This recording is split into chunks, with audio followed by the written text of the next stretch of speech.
Na, na, na, na, na, na, na, na. Hello, hello, hello, hello, hello. Good morning, my good friends.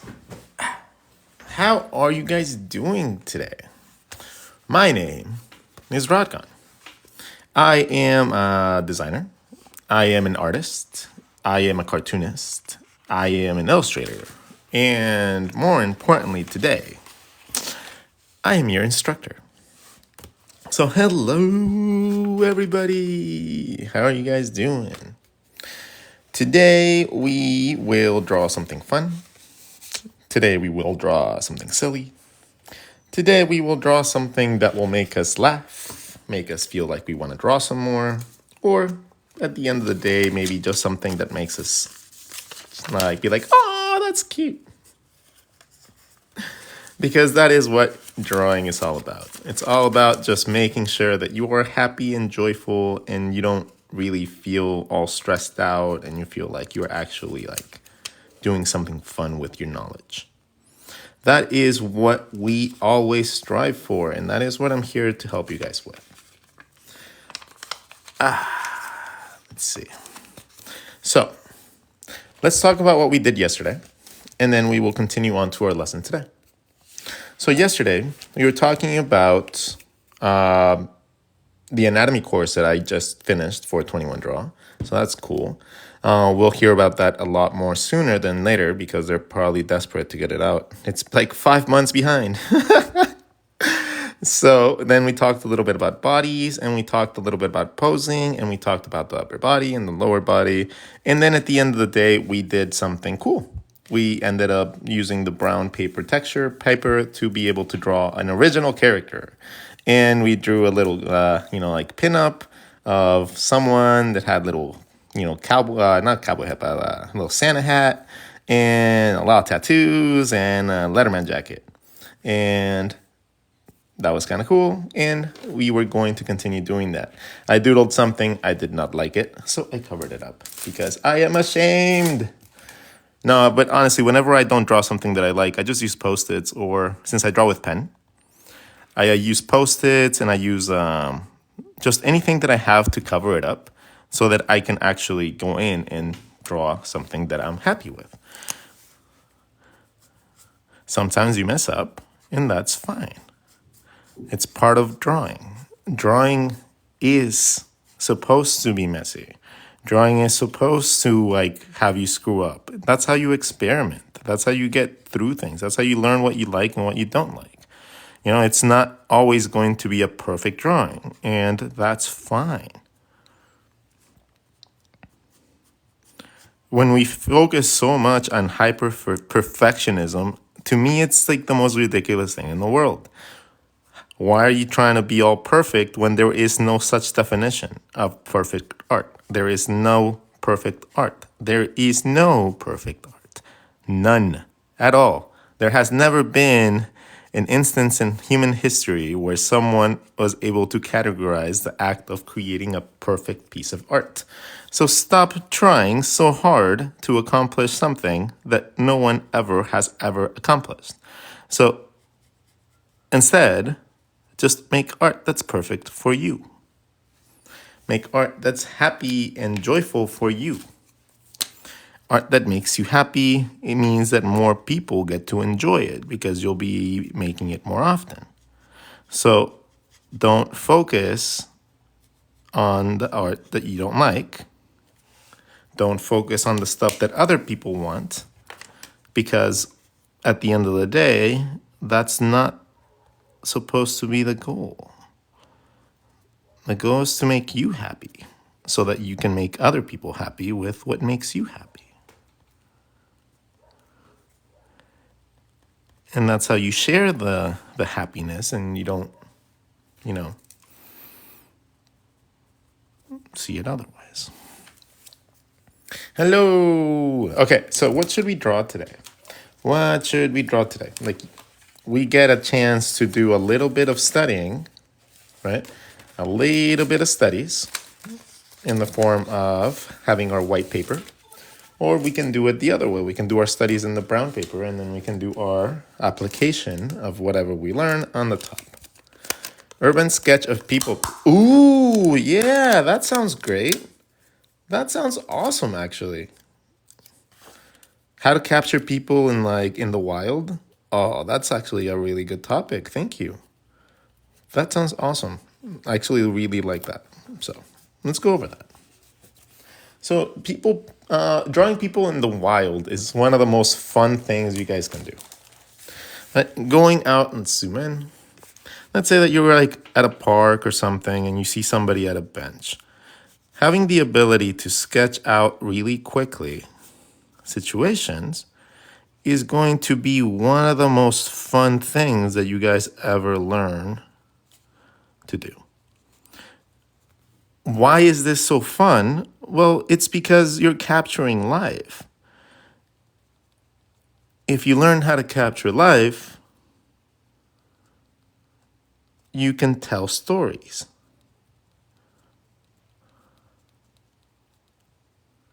Right? If you can tell stories, let's give them a caveat.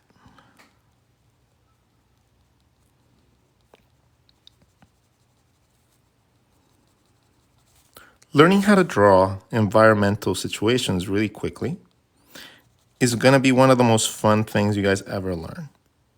And that involves understanding just the very basic concepts of perspective.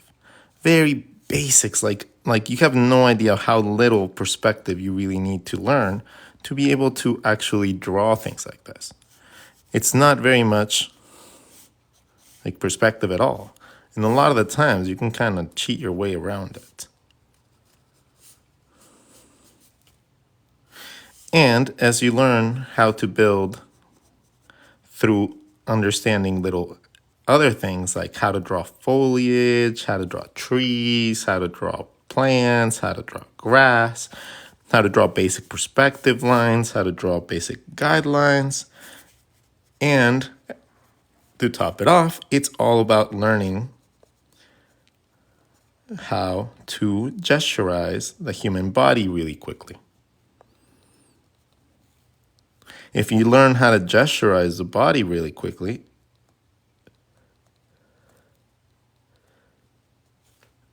you can draw people in positions doing things that you want drawn.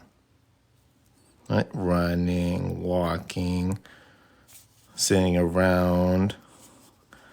And then building a scene consists of framing this and creating a middle ground, which is what we have right here with all these people.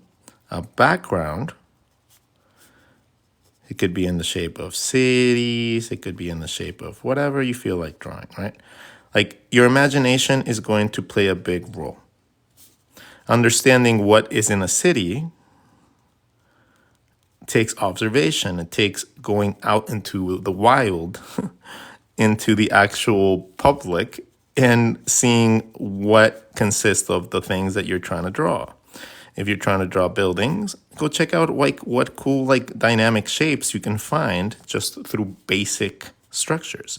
Find some joy in drawing things that you don't like until you actually know how to draw them, and then you'll find joy in them. But adding elements like perspective with like lamps or street lights or just depth through using contrast, I can create a lot of depth through all my images just because I've gone out and I've drawn these things countless times. Like I have gone out and drawn buildings a quadrillion times, so I know all the general shapes for buildings. I've drawn things at parks all the time, so I know the general aspect and layout of how something at a park looks. I also have the ability to draw things in like perspective and stuff like that, so I can add elements like street posts and street lights and stuff like that to my design without making it seem a little overwhelming. Because I know kind of how to, like not perfectly, But I've drawn this enough that I know that how they're laid out, how everything is set up. We can even change the dynamics of the scene by changing the color of it or the shadowing, and I can create situations that make it look like it's nighttime.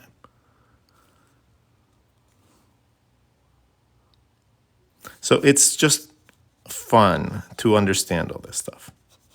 And it's not really boring, right? To me, doing stuff like this is not boring at all. To me, having all the knowledge that allows me to do this sort of stuff is what makes it look and makes it seem so much more fun, because I can do it.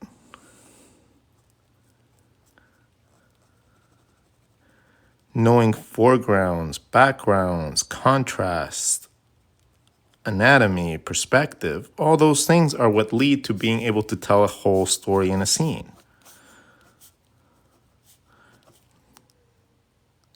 So it's not just about that little drawing that you do in the background. It's about learning how to put everything together so that it looks like you're actually in an environment. Drawing a human person, like a human character, is actually really simple to draw, especially if you're trying to just draw blobbies. Draw an egg and draw a circle. This is your rib cage. This is your legs. From here, the legs are going to come down this way. Boop, boop. So you end up with a situation like this. Outside, then inside volume. And then you draw your volume inside. And then you're going to come up with a contact point. So you go down, up. You have contact points. Those two contact points become circles. That circle is now your hip bone. The middle of it is your belly button. Underneath, you have your crotch. Okay? Above that is going to be your rib cage space. From here, the egg on top gets contacted with your hip bone. So just contact your hip bones with that egg. Draw a circle at the top. That's going to be the size of your head. That's also going to be your neck and everything in between. So that's really simple. The actual head is just a little cylinder coming out of that hole. Okay? So you can make the head look in any direction really that you want. So that is the element of the head and the rib cage. The arms are going to be dictated by a little line that goes behind the arm and then to the outside edge of your arm. So you go around the egg until you get to the place where you want your shoulder to be, and then you go down the edge of your arm. Once you find this connection, you can go to the middle of your rib cage and then connect that to create your pectoral muscles. The differentiation between your rib cage and your pectoral muscles is going to give you your armhole. Kind of like with your legs, you're going to go outside edge, inside volume.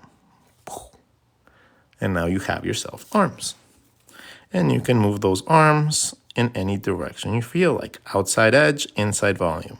Outside edge, inside volume gives you an overlap. And now you have access to this. The muscle that's normally really hard in the front is going to be your collarbone, but that's also really easy to find. You go from the middle of your neck, wherever you want that pectoral muscle to be, to the edge again. Boom, boom. And now you have that whole system, your pectoral, your arm, and your back muscles, and your neck and your head within like a second. So it takes no time at all to do that, because now it's an egg, a circle, a cylinder, into a little compass. Connect the compass to the body with your pectoral muscles by going with a U to the middle of your rib cage. And now you have access to your arms do the outside edge, inside volume, inside volume.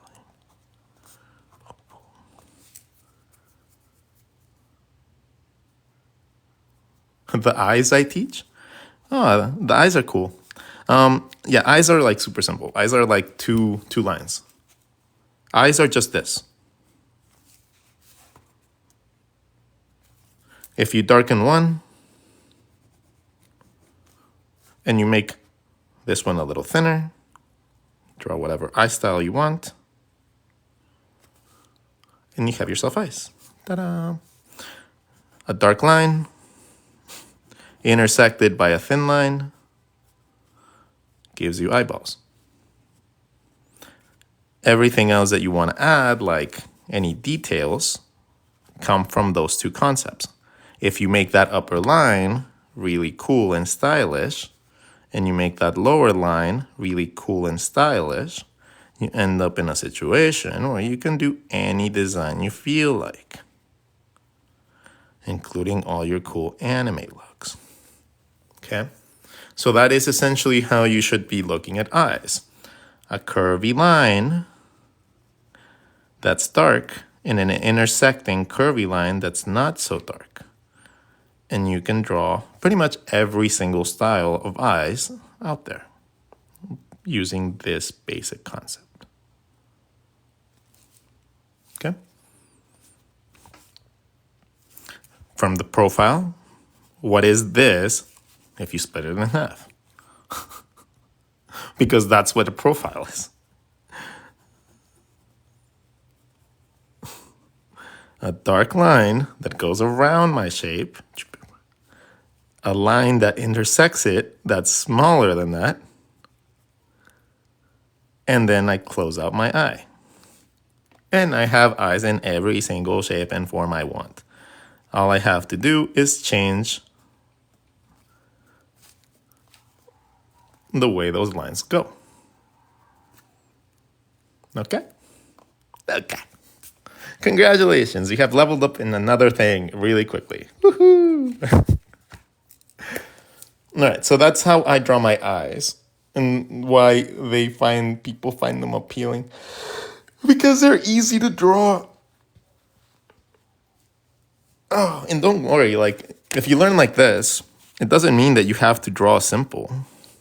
By doing this, you're essentially replicating your eyelid, overlapping your bottom eyelid, so you can use that as a basic standing off point for anything that you draw, even if it is more detailed and more anatomically correct.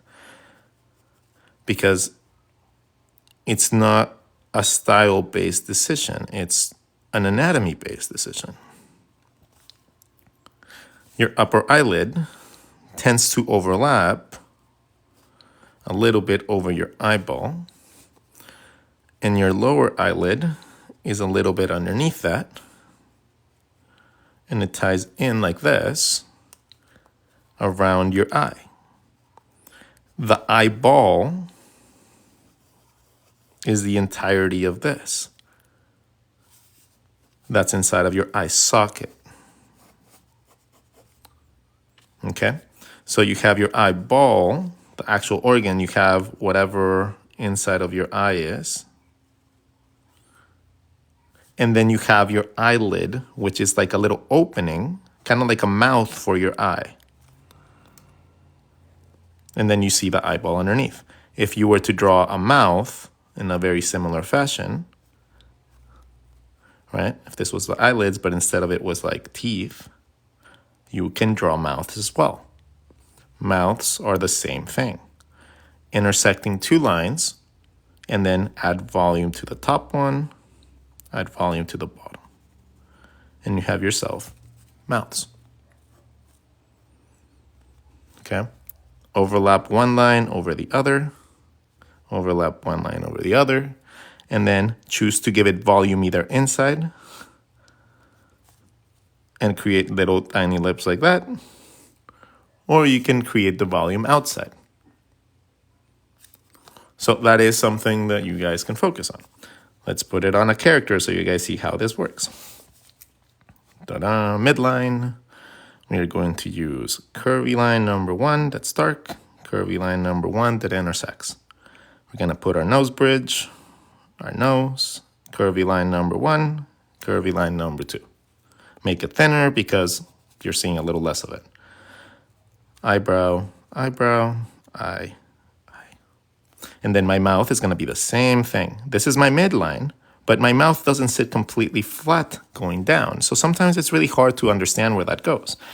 When you have this issue, I like to draw what I like to call my mouth guide.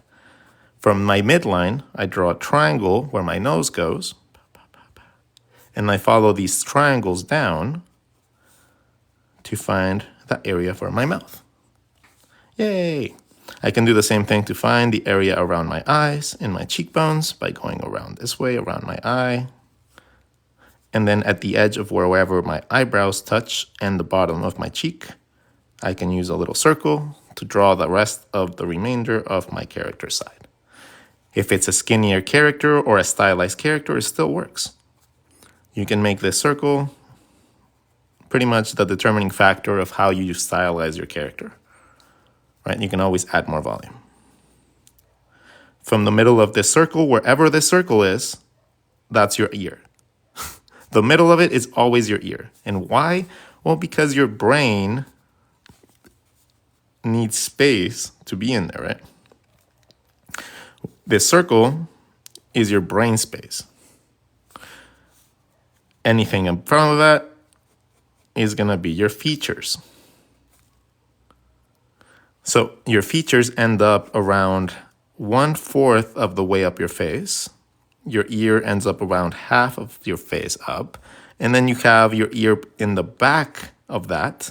So it makes the back part of your head a little bit smaller looking. So, and then that's your brain pocket into your spine. So from the back, from that midline back, that's your spine. Right? From this back is your spine, and their spine connects to the back of your body. Cool.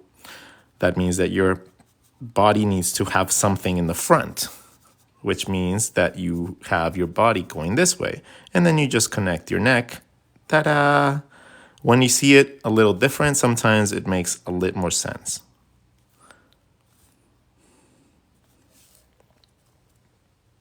So that is what happens with that structure. And that's why so many people get confused. Instead of drawing your character like this, imagine that you have to learn a little bit of anatomy at some point, right? So imagine that you're not giving your head, your complete head, the ears. You're giving your brain the ears, only the brain. You're only giving your brain ears. And then your brain has 2 glasses in the front.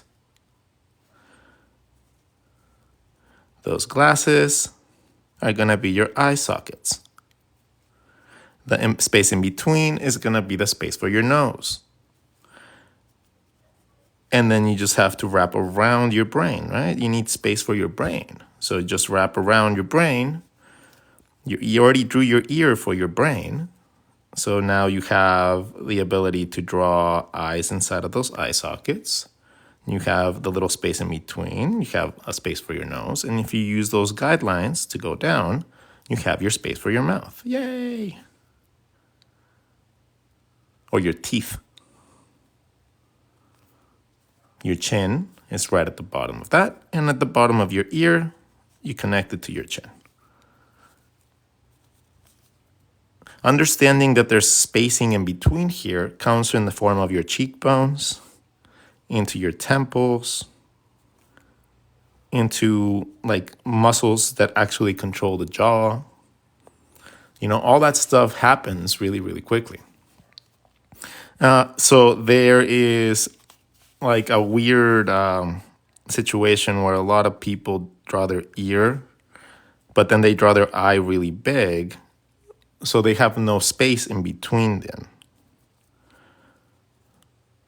And that really is not going to hurt you really all that much in your design elements, but it's going to make it really weird when you try to rotate your character around, because it's going to look really weird from certain perspectives. Like, for example, this guy, if he had that thing going, the ear would be right here. And even though that doesn't look completely wrong, it's just like, ugh. Trust me, like as a person that looks at other people's art a lot, like that is how I distinguish if you know something or you don't know something. Very minuscule details. Like the way that you curve the lines, the way that you overlap them, the way that you render them out. Like I normally look at everything.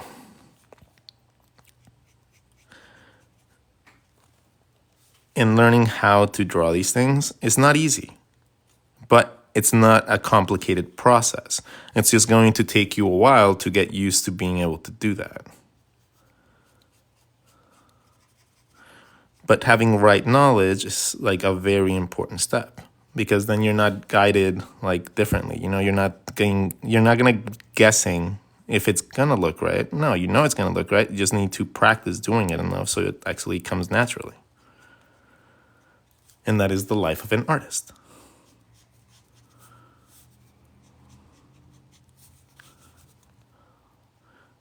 All we do is study and recreate life.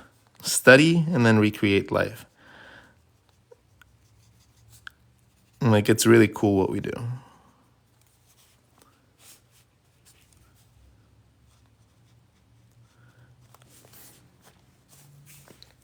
This is giving me motivation to draw. Yay, that's awesome, man.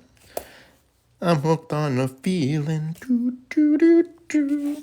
I wanna draw things. Do, do, do, do. That make me happy. I got a feeling.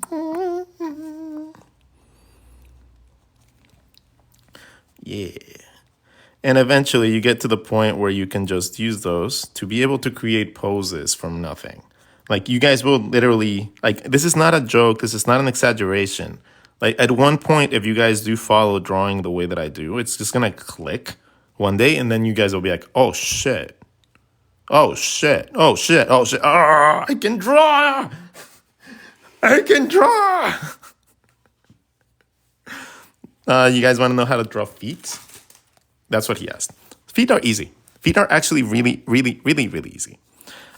Taking into consideration the whole system, right? Because we don't like to draw just one thing. I don't like to draw just the feet. I like to draw the feet and the next thing next to it. So the foot and the ankle and a little bit of the calf would be what we draw. Like this is as much as you would draw. If you're drawing really cartoony, maybe you only know how to draw like this, right? You only know how to draw in this perspective, and that's fine. I'm going to teach you guys how to do like really cool shit from this. So let's talk about the foot. The foot is really, really similar to the hand. You're going to have an ankle or a wrist situation where you're going to have this element that you draw be able to pivot around a certain pivot point. And that pivot point is not here. It's not there. A lot of people will tell you that it's there. That's normally what throws people off a little bit. It's actually here. It's the very front of your leg. If you learn how to control this point, that's literally all you really, not like literally, it's quite frankly the only thing you really need to do. Let me show you why. Because when we're drawing our legs, the easiest thing that you can do to draw a leg is to draw your thigh in the form of an teardrop into the front where your kneecap would be, and then draw a straight line or a little baby cylinder going down. Draw your leg as a triangle that connects back to your ankle, and then draw your calf muscle behind. If you learn how to draw like that, it becomes really easy to draw elements like the calf when you're bending them. If you take the pivot point in the front, you can move that little triangle around in the initial stage. And then you can draw your legs 1,000,000 times easier. It's so much easier to draw your legs like this, okay? Draw the initial shape of your thigh with an a teardrop that connects to your body like this, right? It connects at an angle. So if you draw a circle and you just draw 2 circles on the bottom, that is the angles in which you can draw your legs. Any sort of teardrop shape coming out of there can give you your thigh. Draw a straight line down from that little kneecap that you choose into something that's going to ground your character, like a little triangle or whatever. Draw the muscle going behind the thigh, and you have yourself a very much an understanding of how legs are going to work. Again, if you want to move that bottom leg in some way or another, all you have to do is change the direction of that initial line. And now you have legs in every single position. Cool. So now we have that aspect solved. Like, we don't have to worry now from a sushi. If you draw your sushis, now you can come up with anatomy by drawing a thigh and a straight line into your foot from your sushi. And now you have the ability to have a little bit of anatomy.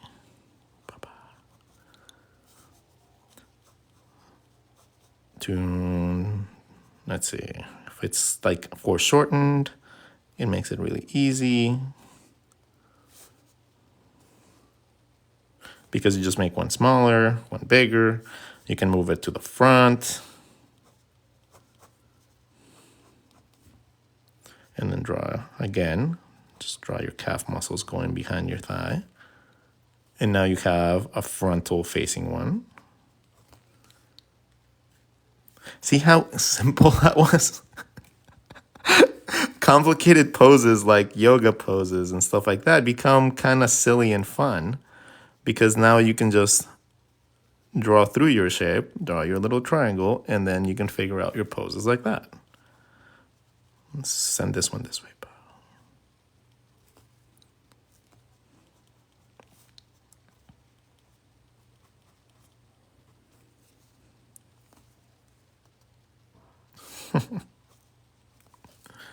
Sushis would be the name of your next art project. Actually, that would be a good name for the animation. Like, if I made the book, if it's just a book strictly on posing, it could be sushis, because that's essentially what you're drawing. You're just drawing them differently. Like, for the legs, you're drawing them down, and for the body, you're drawing them to the side. And if you learn how to do that effectively, you can draw bodies really, really simple. If you learn how to position things from a sphere, and you learn how your body flows, posing things doesn't become really hard, because you just know how the body flows. Your arms flow from the top to the sides, and then the volume gets brought inside. So this is literally this outside line first, and then the volume of my arm gets added to the inside. It's always to the inside of my shape. So I don't have to guess any volume outside of it. It's always outside edge, inside volume. Outside edge, inside volume. Outside edge, inside volume. And you can draw a bunch of poses like that. Outside edge, inside volume. Outside edge, inside volume. I know it sounds super basic, but that is the big premise to learning how to start posing your characters a little bit better. And it's such a simple concept, right? So now, before we continue, I need you guys to please like the stream more, because we are dangerously low on likes. If we can get this to, 50K likes, that'd be amazing. If we aim for that towards the end of the stream, that'd be fantastic. So make sure that you guys help me while I help you guys out. You guys help me by showing my artwork to other people, sharing it, and overall just telling me I'm awesome because, I like to hear that all the time. I am driven by ego and props, and that is literally my fuel. And it's not coffee, it's not any other thing, it's just props. So give me props, give me some sort of adoration of some sorts, and I will be like, yes, I shall give you all my knowledge. I love it. Ha ha ha ha ha.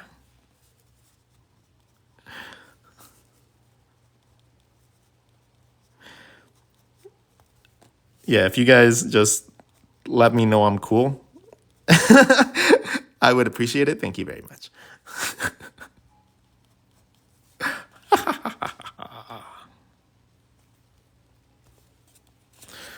You're a pro. You deserve our. You are awesome. Please give me knowledge. Can you draw cars? I sure can. Cars. Okay, the difference between somebody that can draw a car and a person that can't draw a car is a person that has fun playing with shapes and perspective and a person that hates absolutely drawing things in perspective. So for me, drawing a box and drawing a couple subdivisions is all that I need to be able to draw a car because I know the elements that fall in a car. Very similar to a person that is drawing a face. If a person only knows how to draw very iconic things like two eyes and a mouth and an ear, you're going to have a very simple, simplistic version of a car. If you're going to go with the very basics, headlights, tires, and windshield, right? That is the very basics of a car. Now, what else does a face have? A face has more things, right? It has like eyelids and it has eyeballs and it has noses and it has other elements that make these drawings look a little bit more appealing.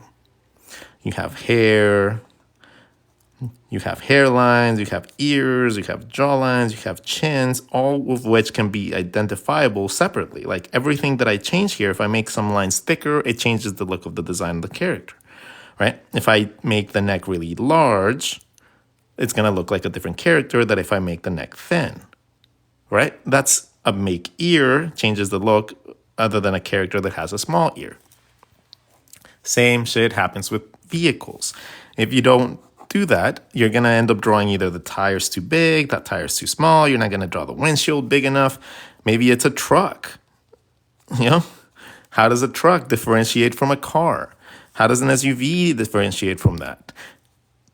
How do rear view mirrors work? Do they have the passenger window mirror or the rear view mirror has to be there as well, right? And sometimes they have little lips at the top of the front of their actual thing to prevent the sun from hitting the driver. Cool. Then from there, we have the roof of the actual vehicle going into the top edge, kind of like with the arms. I'm drawing the outside edge and then giving volume inside. Once I understand the outline, the contours, I don't have to worry about anything being outside of that that's not just detail. So once I figure out my outside shape, that's why a lot of people say silhouetting is a very important thing to do and learn, because you learn how to draw the outside shape of something.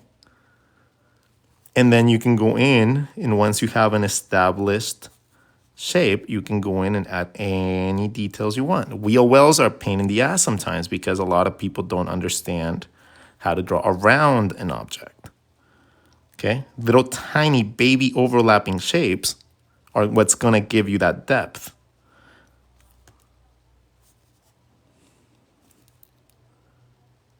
Just like baby overlapping lines and things like the nose, little baby hooks like that. A little tiny hook like that can give you a ton of depth.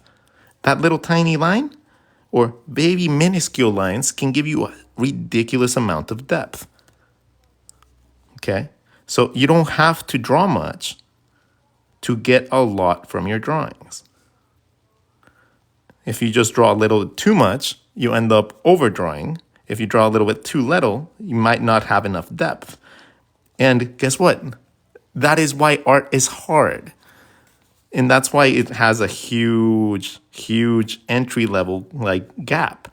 Like people that are normally decent at first aren't necessarily always the ones that go on to be professionals, because there is a point where it becomes really hard, like really, really hard. And that's when people give up most of the time.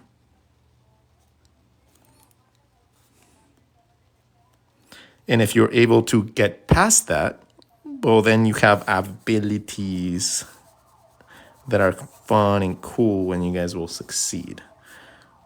And this guy just went off-roading.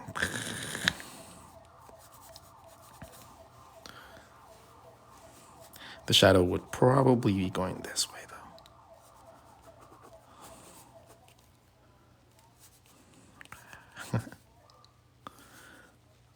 So the reason that a lot of people can't draw a vehicle is because they don't know enough about a vehicle to be able to draw a vehicle.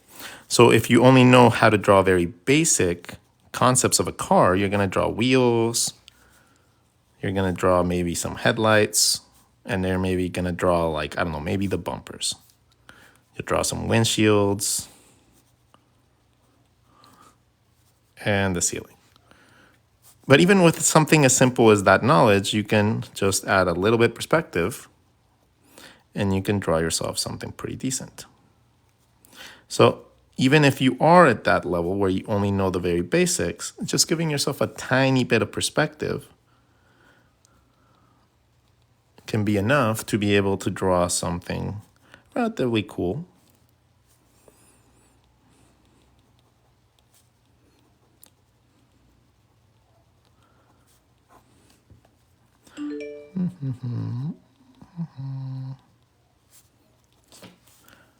Little lowrider. Oh, I was about to draw with my marker, and I was like, no, Rod, it bleeds through. Don't do it. But we can do it with watercolor.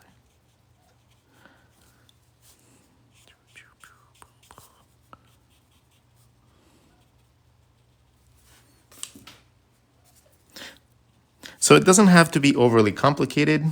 It doesn't have to be overly detailed. You just have to learn the shapes of them. And then as you have time, you can study individual parts of it. Like if you want to study a lot of mirrors, just go outside one day and study a bunch of mirrors for your rear view mirrors. See how they connect to your car. See how they work, right? Like play around with different concepts for them. It's really interesting when you actually take the time to play around with an inconsequential part of your drawing, which is kind of like what this is, because we don't really think about things like this, right? If you think about them and you start just studying little tiny snippets of how things work, like your windows and how that connects and how that looks like an ear for your cars, right? If you think about it like that, you're going to have a lot more of understanding of little things eventually. Because essentially that's what these things are. You just have to relate them back to something that makes sense to you.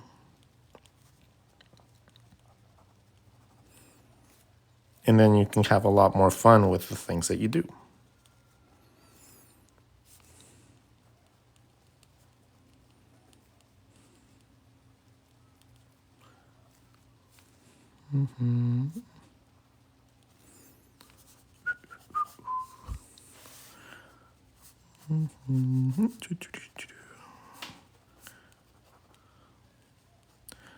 Draw like a beach scene.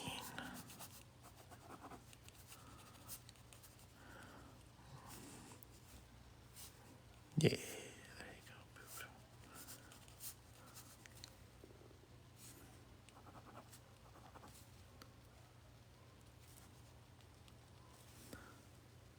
go. What is the marker you use?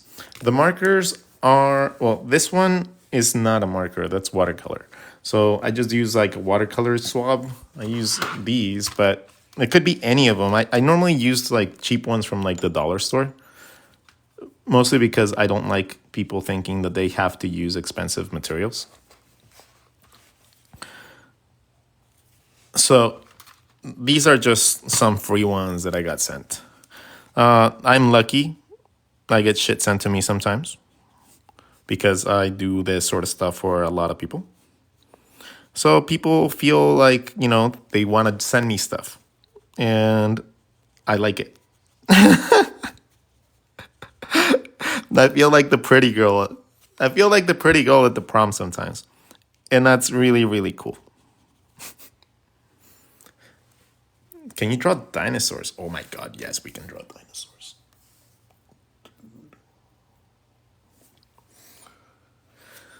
We can totally draw dinosaurs. All right, let's draw some dinos. What type of dinos do you guys want to draw? Do you guys want to draw like T-Rexes? Or like cartoony ones, more real ones that climb on rocks, ones that you can use for your video games, what that you can use for your t-shirt. We can draw mascots all day long.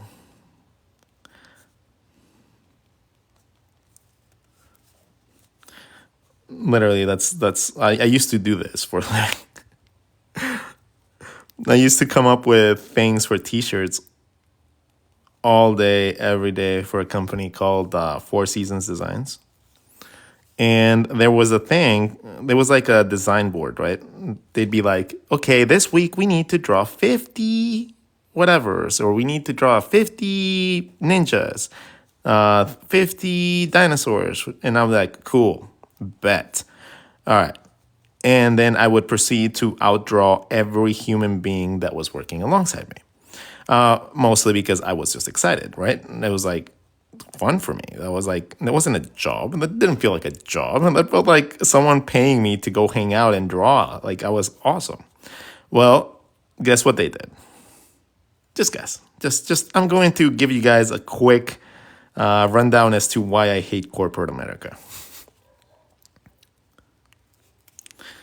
So, me being more productive and more effective didn't lead to me being more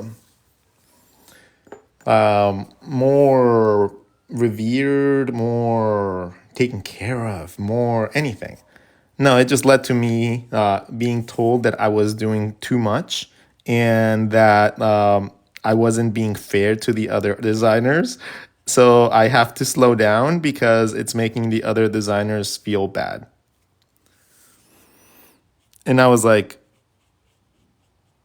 okay, well, you don't need them.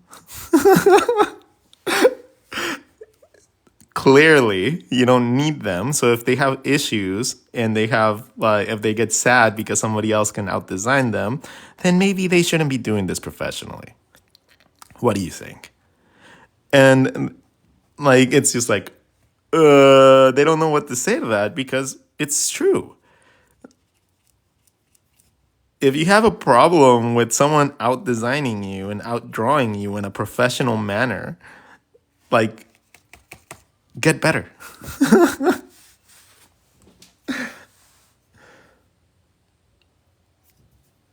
How do you draw a head that's looking up?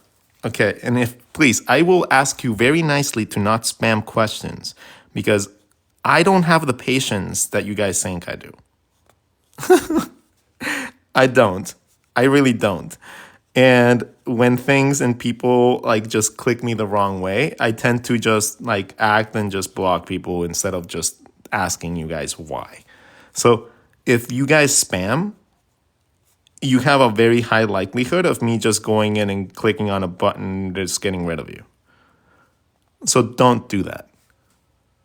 Because I don't want to have to remove you from my classes.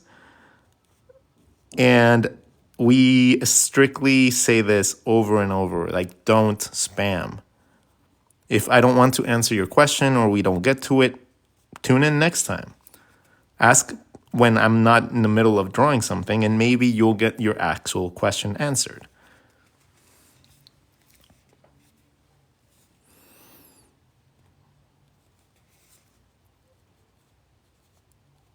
We are here for everybody.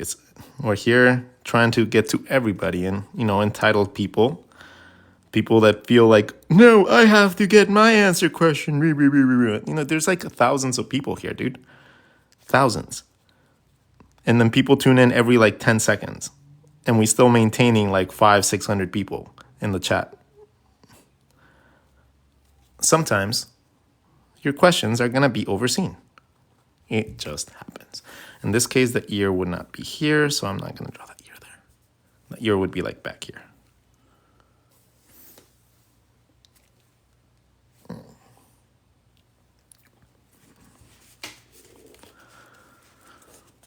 Okay.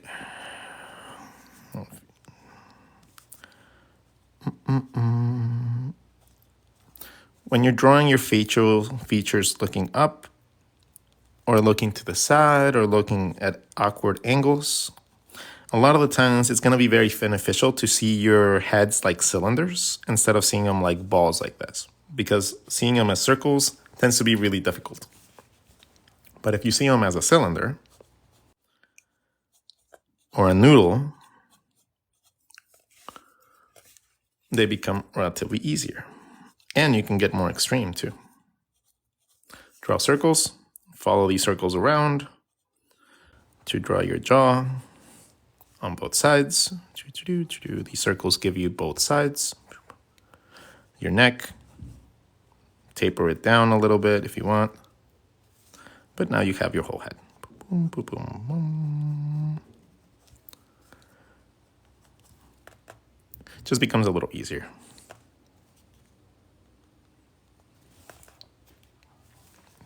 Because you have your whole neck system already done.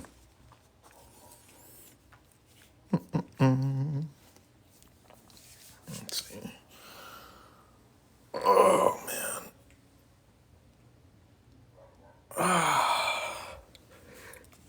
This is one of those days, man. I feel like I want to be productive. But at the same time, I don't feel productive at all.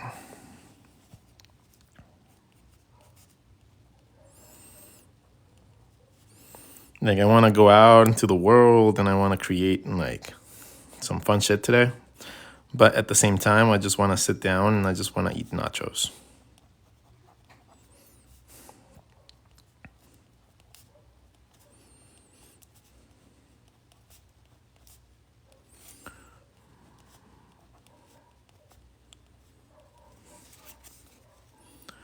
Let's see, how do these look? I think they resemble like hippos and like rhinos, where they have like...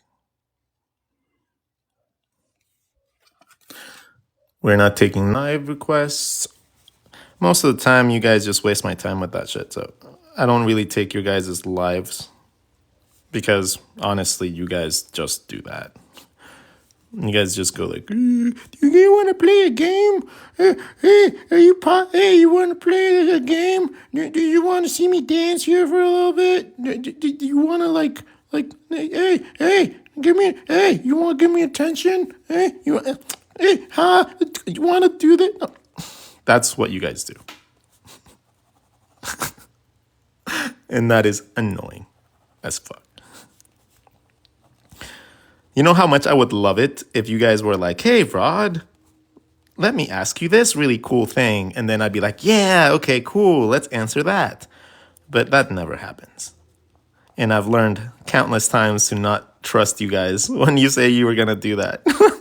Because you guys just do the same shit all the time.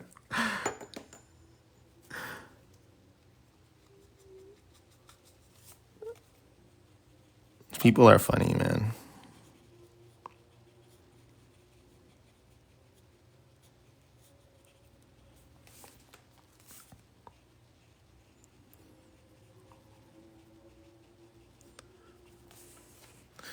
How do you learn to recognize specific features to draw someone? Well, normally in people's faces, what I like to identify is 3 factors. I like to look at the shape of their eyes. The way that their eyes are shaped is going to be number 1. Then it's going to be your eyebrows. How are their eyebrows shaped? And then you're going to focus a lot on the nose. So what type of nose do they have? If you can get those three factors in a character, the mouth flexes and bends and changes a lot, right? Your mouth changes and morphs. So that's not a very consistent factor when it comes down to your actual facial features. Your nose doesn't really move much. So that is going to be a very consistent factor. So that's a really good one. Your eyes, well, that's kind of your personality. So that's a very important factor in the drawing. So that's going to be a good one. And your eyebrows is another thing that you can't really change much. So it's going to determine a lot of your actual character's like design. Depending on how big the character is, you need to establish if the character is going to balloon out or if the character is going to have definition. If the character is going to balloon out, you're not going to have cheekbones. If the character is going to come in and have more definition, you're going to have to define cheekbones and other muscle structures. But if the character is really chubby, you don't need that. So you have to establish that again. Eye, eyebrows, the nose, and then you decide what type of character you want from there. An easy way to determine that in determining the side of the face in general is by understanding that the side of your eyebrow, the edge of your eyebrow, wherever you draw your eyebrow, that is a good guideline to be able to understand where your temple is. That is where the side of your face goes. Okay? So if you draw a circle going up from your eyebrow, you're going to have the side of your face every time.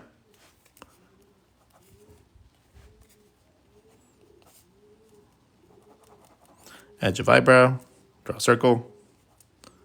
It's going to give you the side of your face. Okay, if you draw that side of your face a little bit bigger, you're going to have a character that has a much bigger forehead. So like kids and stuff like that, find the eyebrow, draw a bigger circle, and now you have a bigger head, which is going to give you a younger looking character.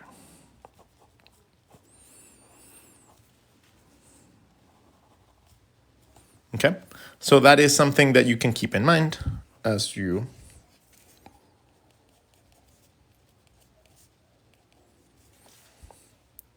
like the next time that you're drawing a character, find your eyebrow. The eyebrow determines the side of the face. Eyebrow determines the side of the face. Cool.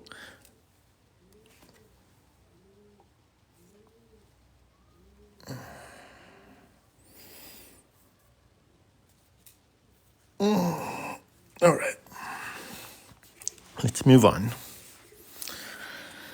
So, any shape you draw,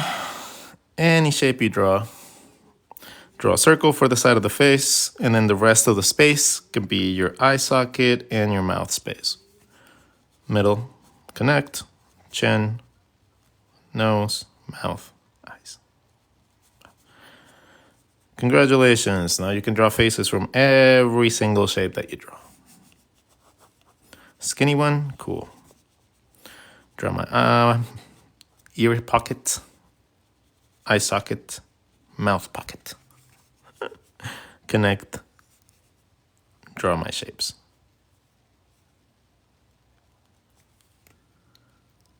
So it can be any styling I want, any character design I want, any shape I want,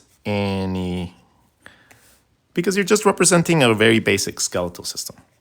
That's all you're doing. When you're drawing these little guidelines, what you're drawing is a circle for your eye socket. The eye socket in the middle leads to your muzzle that leads to a little triangle for your nose. And then this is the edge of your eyebrow, by the way. From here, bottom of the cheek to the side of the shape, I have myself a little skull. And then I can use that as my teeth line and then draw my lips around it.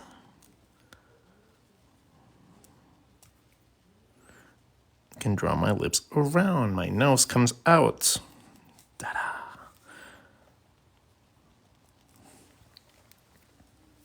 Are we still doing anatomy lessons or are we touching on characters? Well, what do you think character design is? Character design is just taking this and then making this into an elf, or into a gnome, into another. Like, that's all it is. Character design is just taking these elements and then adding some sort of storytelling to them so that you can create characters. If you don't know this, you can't create characters. If you don't know, like, if you're trying to be a character designer and you don't have a concept of how to draw a human skeleton really quickly, that might affect you.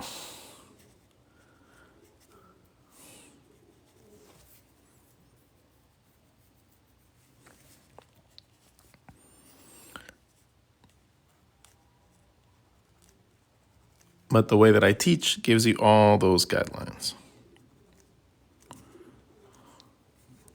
And it teaches you without leaving you guessing.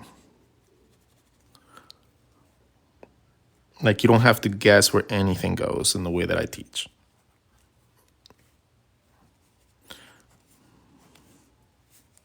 Everything has a connecting point. Everything connects to another point, and it's kind of like a puzzle piece to me. For me, it's all about finding those connecting points and then learning how to use those to be able to find the next thing.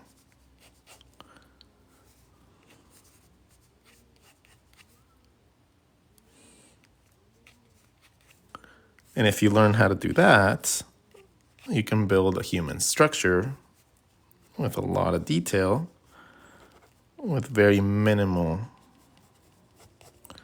issues. Because you already know where everything goes.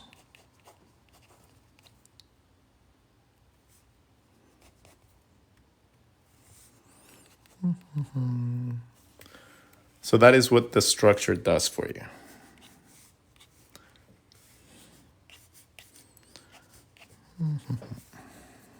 How do you maintain passion? Should I continue to draw nonstop daily? Yeah, but again, I don't find this taxing. Me sitting here and drawing for hours, I don't find this taxing. To me, this is not boring. To me, this is not a chore. To me, this is fun. To me, this is what I wake up every morning wanting to do. So just getting to do it with you guys is something that is even cooler. But I don't do this because I don't sit there and draw like this because it's like, oh my God, I have to draw this. No, I get to. You know, that's the difference. I get to draw things.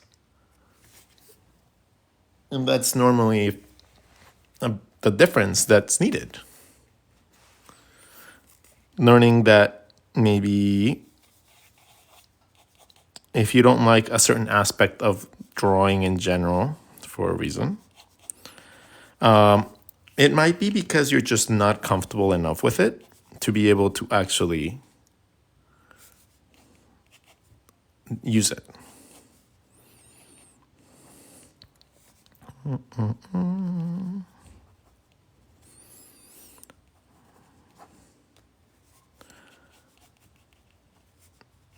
Circle on the side, midline, eye socket, triangle, mouth space.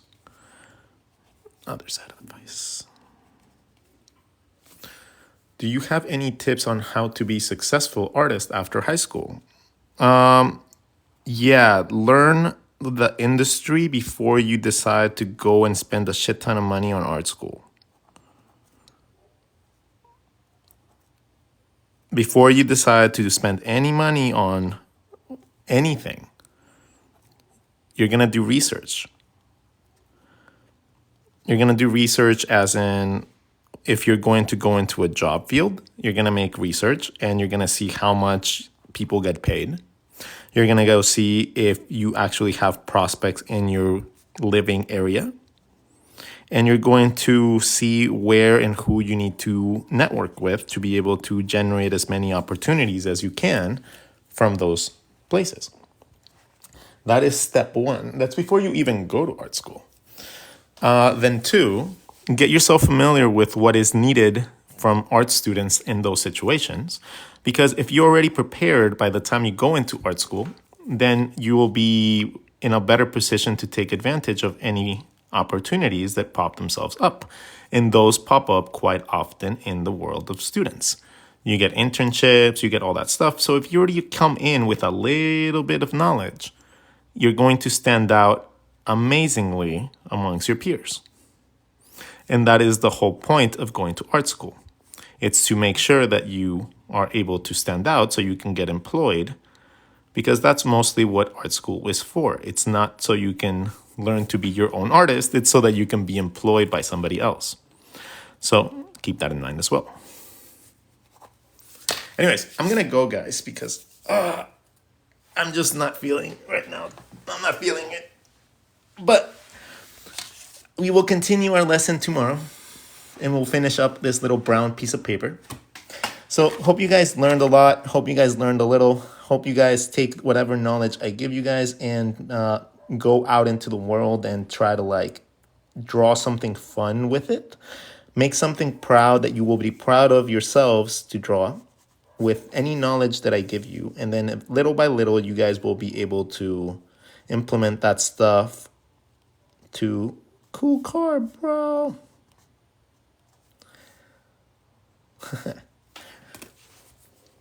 You're awesome. Take care. See you guys soon. And until then, just keep drawing, all right, guys? Keep drawing. Later, Gators.